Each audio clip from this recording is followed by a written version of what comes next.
Bonjour à tous. Alors pour notre première vidéo aujourd'hui, on va peindre un Imperial Fist. Alors le jaune est réputé comme une couleur pas forcément facile à travailler, ce qui est pas tout à fait faux quand on utilise du shade, c'est assez compliqué.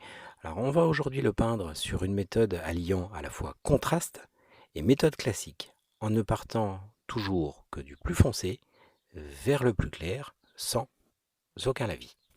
On commence la base en contraste avec du Indian Yellow. Alors, contrairement à ce que les gens pensent, la peinture contraste, il ne faut pas forcément l'étaler en grande quantité pour que ça coule dans les creux. On peut se le permettre sur des figurines qui ont énormément de texture, où tout va couler dans les creux, mais sur des figurines comme un Space Marine, qui a pas mal de grands aplats, il vaut mieux essayer de tirer la peinture et de pousser les pigments là où on veut les mettre exactement dans les creux. C'est d'ailleurs pour ça que sur ce type de figurine, on va passer 2 couches de contraste, alors que normalement c'est prévu que pour une seule couche. La deuxième couche sera en contraste dilué moitié-moitié avec du contraste médium, et ça sera essentiellement pour rehausser la couleur et éviter ce phénomène de petites taches colorées un peu trop sombres que ça peut donner.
On peut d'ailleurs voir sur cette partie de l'application que je tire la peinture quand il y en a trop et que je l'emmène soit dans les creux, soit vers l'extérieur. En fait, par rapport à là où je veux faire mon éclairage, je vais amener l'ombre là où j'en ai envie. Alors il faut essayer d'être précis dès le début, de l'emmener où on veut, parce que sinon la contraste va avoir tendance à faire des taches qui vont vous gêner ultérieurement.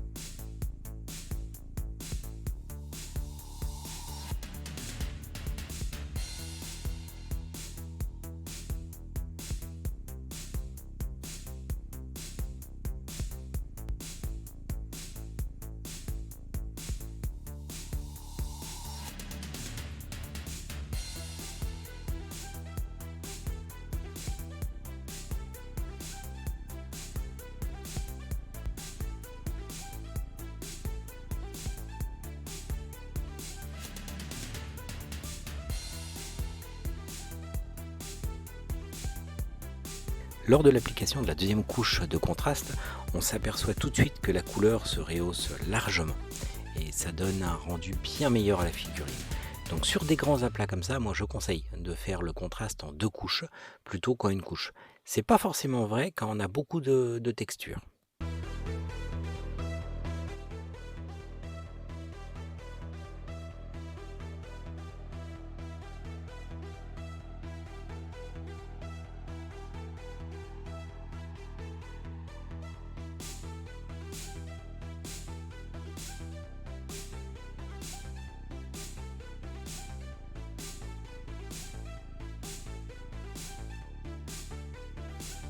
Pour le bolter, une couche de contraste en Black Templar sera amplement suffisant pour lui donner déjà un effet saisissant et de toute façon on l'améliorera lors des éclaircissements.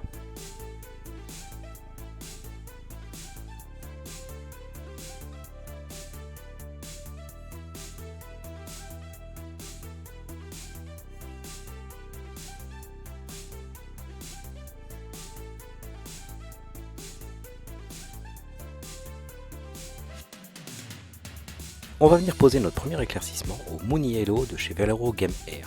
Alors la gamme Air est parfaite, je trouve, pour peindre ce type de figurine.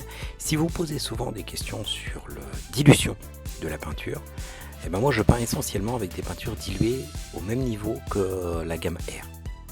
Et en plus, je les mets sur palette humide, ce qui a tendance à les diluer encore légèrement. Et ça permet de travailler en fondu successif. Alors c'est beaucoup plus long, mais la transition est bien plus belle et c'est bien sympathique. De toute façon, plusieurs fois sur les peintures, je vous montrerai sur mon ongle à quel point on voit à travers, et c'est la meilleure façon de peindre, même si c'est beaucoup plus long. Ça évite les pâtés, ça donne une surface parfaitement lisse. Et on fera peut-être une vidéo un de ces quatre sur les erreurs à éviter et voir à quoi ça ressemble justement quand on peint avec une peinture trop chargée ou trop épaisse, ou des fois trop diluée aussi. On fera même un petit truc sur la dilution.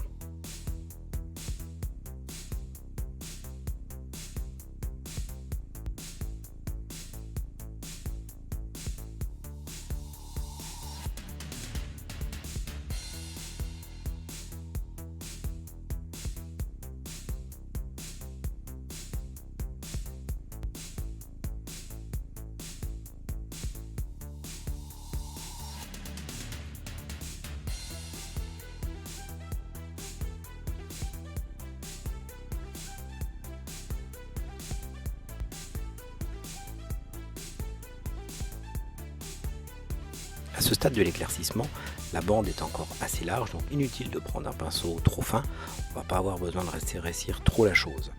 Par contre, faites attention où vous appliquez, inspirez-vous d'une lumière au départ zénitale, c'est-à-dire qui va arriver par le dessus de la figurine, et essayez d'imaginer là où ça va éclairer.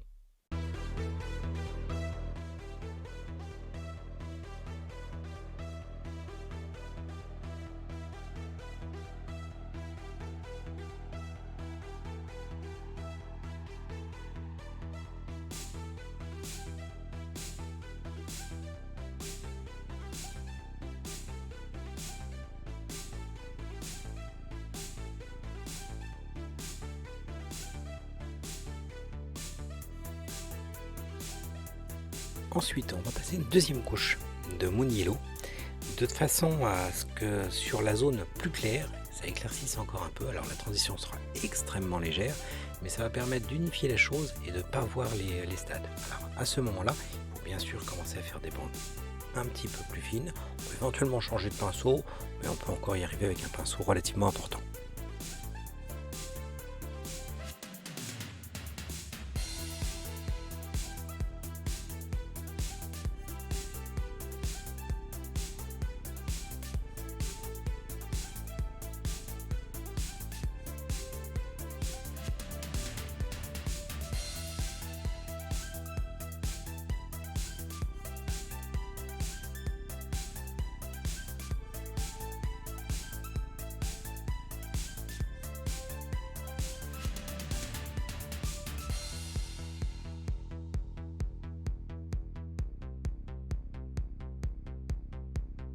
Ensuite, on passe au Flash Ghostly Yellow de Citadel. Alors comme vous pouvez voir sur mon ongle, je l'ai dilué d'une façon assez importante. La trace sur l'ongle est relativement translucide et ça va permettre de faire un dégradé très subtil. Donc on va commencer à le mettre sur une zone un petit peu moins large que ce qu'on a fait pour le Moon Yellow et on va avancer comme ça sur toutes les zones qu'on avait déjà éclaircies.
Dernier éclaircissement du jaune grâce à du Dorn Yellow, qui est une couleur très claire. On va commencer à l'appliquer de façon très précise que sur des petites zones afin d'attirer la lumière pour apporter un peu plus de contraste sur la figurine et faire ressortir les détails.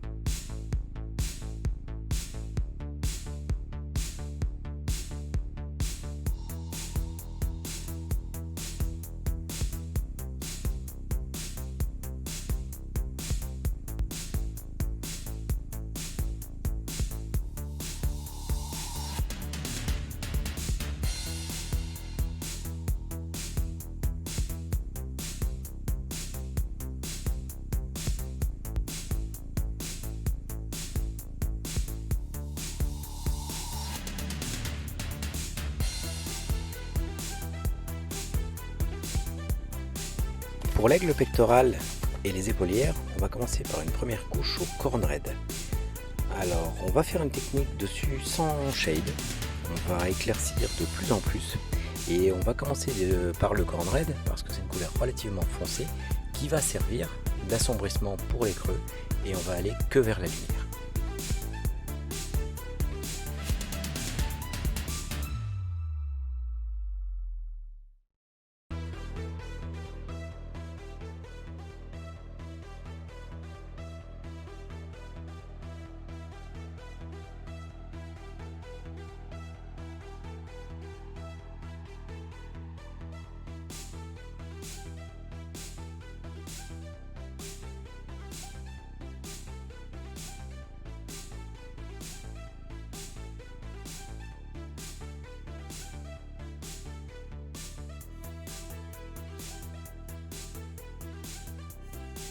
Pour le premier éclaircissement du rouge, on va faire un rehaussage de l'aigle pectoral avec du méphiston red.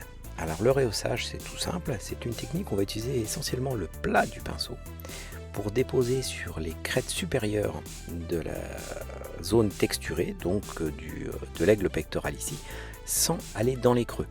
Ce qui va largement quand même déposer du méphiston red pour éclaircir la zone, mais par contre ça va laisser apparaître le corn red en fond.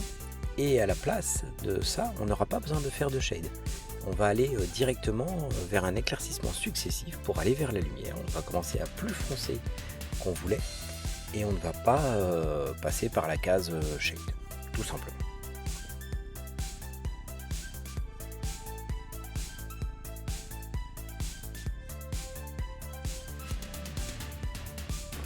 Pour l'éclaircissement suivant, armé d'un pinceau plus fin, on va passer du Wild Rider Red de chez Citadel et on va commencer à ne viser que les pointes extérieures de l'aigle afin de le faire ressortir au mieux, même si c'est pas forcément exactement comme ça que va arriver la lumière. Ça va permettre de mettre en évidence l'aigle et de faire ressortir tous les détails.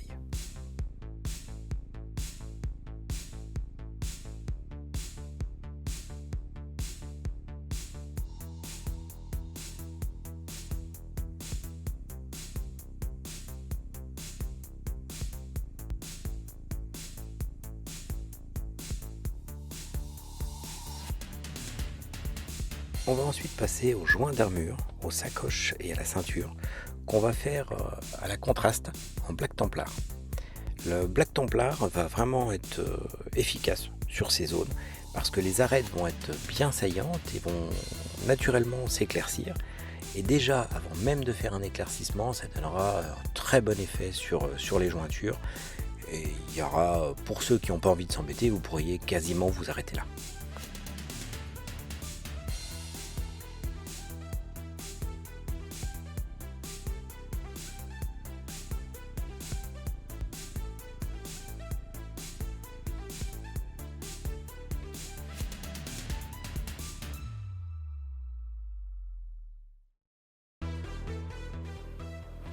Après séchage, je trouvais que ça manquait encore un petit peu de peps sur l'aigle pectoral, donc j'ai décidé de faire encore un dernier éclaircissement au Troll Slayer orange.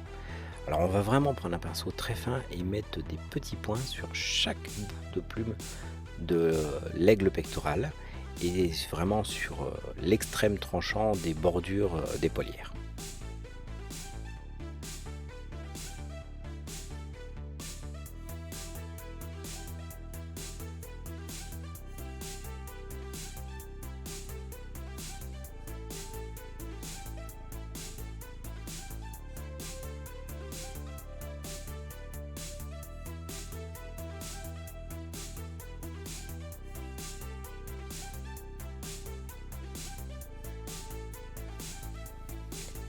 Une fois la contraste noir bien sèche sur les jointures et les sacoches, on va faire un petit éclaircissement à l'administratum grey, donc pour trancher directement, parce que ce type d'endroit se prête bien justement à un contraste assez rapide et est déjà relativement fin pour ne pas faire une série d'éclaircissements.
Alors pour les yeux, enfin, du moins les lentilles de l'armure, on va utiliser la même technique que pour peindre des gemmes. Alors on va d'abord commencer sur une base d'Abaddon Black. Ensuite, on va appliquer du Thousand Sun Blue au milieu et sur la zone en allant presque jusqu'au bord, mais en laissant quand même une petite tranche de noir. Et on va faire un côté plus sombre, un côté plus clair. Alors le côté plus sombre, on partira d'abord sur une partie en Macrash Blue, puis en Night Blue, en allant vers l'extérieur, c'est-à-dire le Night Blue le plus à l'arrière de l'œil. De l'autre côté, on va partir sur du Lantern Blue, sur une zone qui s'étend du centre de l'œil en allant vers le bord avant. Puis on va passer du Lantern Blue dilué à moitié-moitié avec du Ceramite White pour faire l'avant complet de l'œil. Une fois tout ça sec, on fera un petit point blanc sur le Night Blue, c'est-à-dire un éclaircissement à l'inverse du clair de l'œil, ce qui va donner un très bel effet de lentille avec ce petit point brillant qu'on a l'impression de voir dans les yeux de figurines de manga. Alors on essaiera de faire un tuto à part pour ça, en zoomant vraiment sur les yeux, parce que là c'est pas toujours facile de vous le montrer.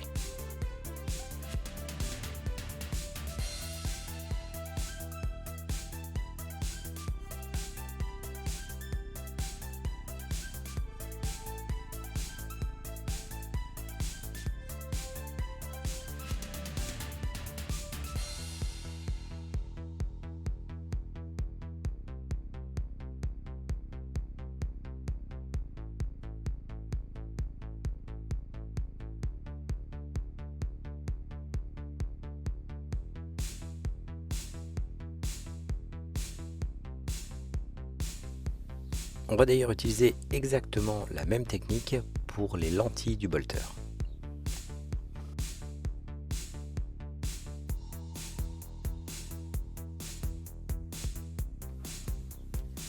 Donc pour le saut de pureté, du moins pour le parchemin, Rien de compliqué, on va faire une première couche au Skeleton Horde en contraste qui va avoir le mérite de bien remplir les creux et de donner un très bel effet, je trouve bien plus beau que du Seraphim Sepia. Une fois sec, on va passer un petit éclaircissement au Wraithbone qui va être très parlant et qui va rester dans le ton parchemin un peu vieilli, quelque chose qui fait pas neuf. Ensuite pour l'écriture, un pinceau très fin, de l'Abaddon Black. De toute façon à cette distance vous n'arriverez pas à lire, donc faites des petites pattes de mouche et vous verrez, ça ressort très bien.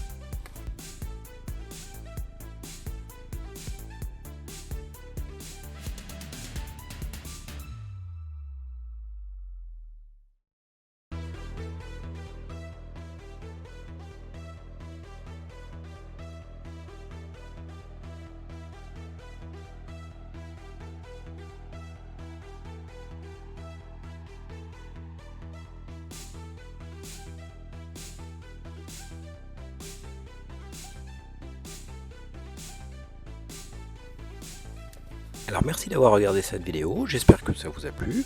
N'hésitez pas à vous abonner à la chaîne, à nous soutenir en nous laissant un petit commentaire, un petit pouce levé, c'est toujours sympa. En ce qui concerne le socle, on vous fera des vidéos spécialement pour les socles, avec des choses très sympas. On fera aussi du décor, d'autres figurines bien sûr, essentiellement de la figurine, et quelques tests de jeu et d'unboxing qui pourraient vous intéresser.